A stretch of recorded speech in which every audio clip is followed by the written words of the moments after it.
सिक्किम में एक फर्जी सरकारी दस्तावेज को लेकर राजनीतिक, सामाजिक और प्रशासनिक हलकों में कड़ी प्रतिक्रियाएं सामने आई हैं। आरोप लगा है कि सिक्किम जैसे संवेदनशील सीमावर्ती राज्य में शांति भंग करने के मकसद से एक सुनियोजित चाल चली गई, लेकिन इस दस्तावेज के फर्जी होने की बात सामने आते ही स्थिति पर तेजी से नियंत्रण ले लिया गया।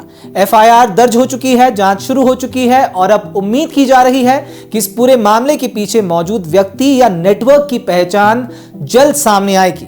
लेकिन यहां चिंता की बात यह भी रही कि बीते लगभग 24 घंटों के भीतर सिर्फ एक नहीं बल्कि दो अलग अलग कथित फर्जी दस्तावेज सोशल मीडिया पर वायरल किए गए। ये दूसरा कथित फर्जी दस्तावेज कौन सा था, इसी पर आज हम प्रकाश डालेंगे।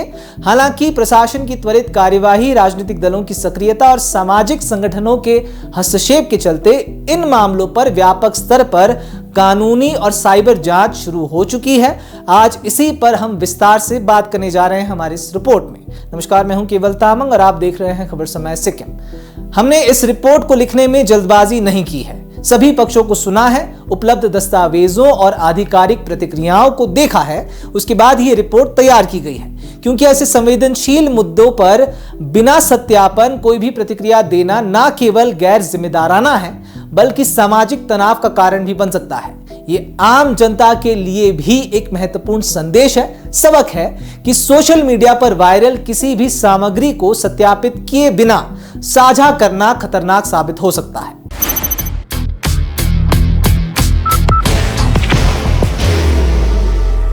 There will only be one insignia. अब ये पूरा विवाद उस समय शुरू हुआ जब सोशल मीडिया पर एक कथित सरकारी पत्र वायरल होने लगा, जिसमें दावा किया गया कि ये कथित दस्तावेज भारत सरकार के गृह मंत्रालय की ओर से जारी किया गया है। इस पत्र में कथित तौर पर दार्जिलिंग हिल्स, कालिम्पोंग, तराई और डुअर्स क्षेत्रों को सिक्किम में विलय करने से जुड़ी प्रक्रिया का उल्लेख किया गया था। दस्तावेज पर केंद्रीय गृह मंत्री अमित शाह के कथित हस्ताक्षर भी दर्शाए गए थे। इस कथित फर्जी दस्तावेज के वायरल होते ही राजनीतिक हलकों में हलचल तेज हो गई, लेकिन कुछ ही समय बाद पीआईबी फैक्ट चेक ने स्पष्ट रूप से इसे फर्जी घोषित कर दिया। पीआईबी ने स्पष्ट रूप से कहा कि गृह मंत्रालय द्वारा ऐसा कोई पत्र जारी नहीं किया गया है और लोगों से केवल अधिकृत सरकारी स्रोतों पर ही भरोसा करने की अपील भी की। इसके बाद आज सिक्किम सरकार का गृह विभाग सक्रिय हुआ। गृह विभाग ने डीजीपी को पत्र जारी कर तत्काल एफआईआर दर्ज करने और विस्तृत जांच शुरू करने के निर्देश दिए। आधिकारिक संचार में कहा गया कि ये फर्जी सामग्री राज्य में भ्रम, दहशत और सार्वजनिक अव्यवस्था और सांप्रदायिक तनाव पैदा करने की क्षमता रखती है। सरकार ने मामले की तकनीकी जांच साइबर क्राइम पुलिस स्टेशन को सौंप दी है।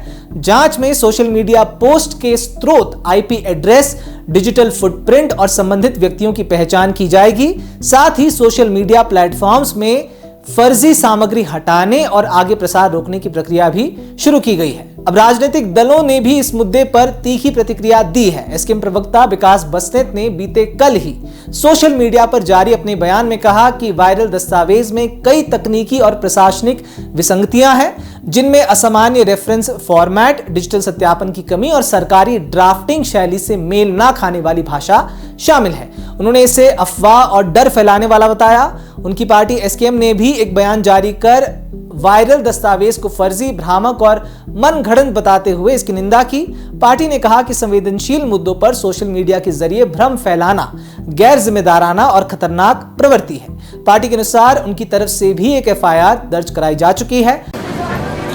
बाहर की भागदौड़ अब नहीं तोड़ेगा आपके घर का सुकून। एसबीएम गोल्ड यूपीवीसी विंडोज, आपके घर का सुकून। अब इसी मुद्दे पर सिक्किम भाजपा ने भी सदर थाने में शिकायत दर्ज कराई है। भाजपा की शिकायत में कहा गया है कि गृह मंत्रालय के नाम, प्रतीक और केंद्रीय गृह मंत्री के कथित हस्ताक्षर का उपयोग कर तैयार किया गया दस्तावेज संवैधानिक संस्थाओं की विश्वसनीयता और सार्वजनिक विश्वास को प्रभावित करने वाला गंभीर मामला है। पार्टी ने इसे सामाजिक शांति और कानून व्यवस्था प्रभावित करने की संभावित कोशिश बताया।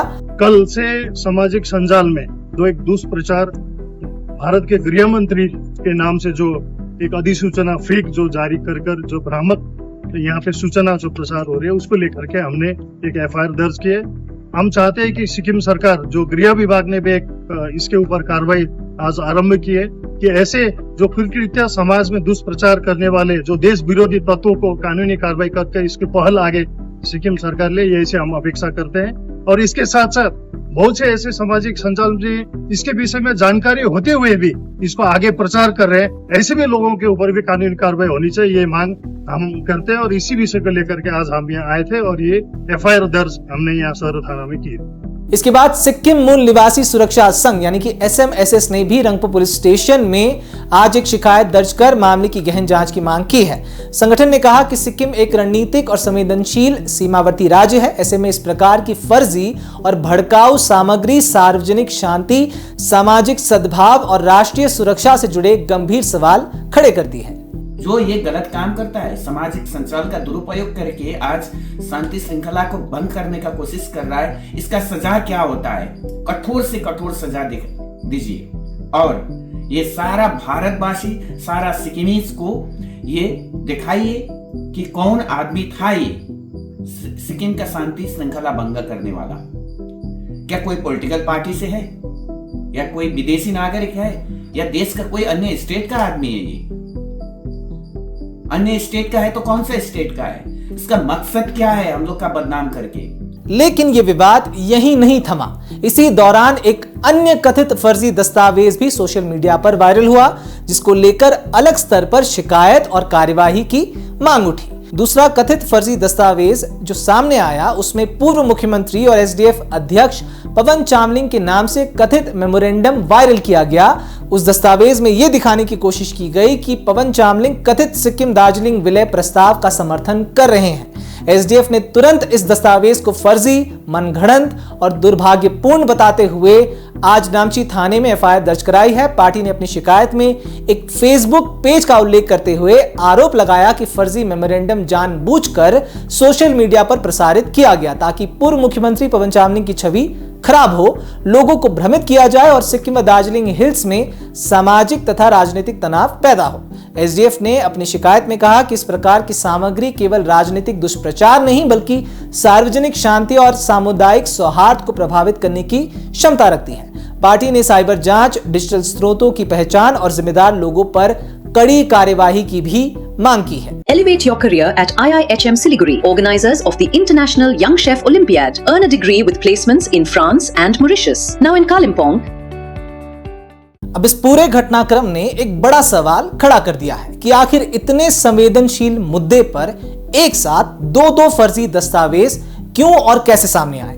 क्या ये सिर्फ सोशल मीडिया की शरारत थी या फिर सुनियोजित डिजिटल दुष्प्रचार? सिक्किम और दार्जिलिंग का प्रश्न केवल प्रशासनिक सीमाओं का विषय मात्र नहीं है, बल्कि इतिहास, पहचान, जन भावना और संवैधानिक संवेदनशीलता से जुड़ा हुआ मुद्दा है। ऐसे में नकली सरकारी पत्रों और फर्जी राजनीतिक दस्तावेजों के जरिए भ्रम फैलाना केवल गैर जिम्मेदाराना हरकत नहीं बल्कि सामाजिक स्थिरता के साथ खतरनाक खिलवाड़ माना जा रहा है। पूरे घटनाक्रम ने एक बार फिर यह साबित किया है कि सोशल मीडिया के दौर में वायरल होना और सत्य होना दोनों अलग अलग बातें हैं, खासकर जब मुद्दा क्षेत्रीय पहचान, सीमाई संवेदनशीलता और जन भावनाओं से जुड़ा हुआ मुद्दा हो।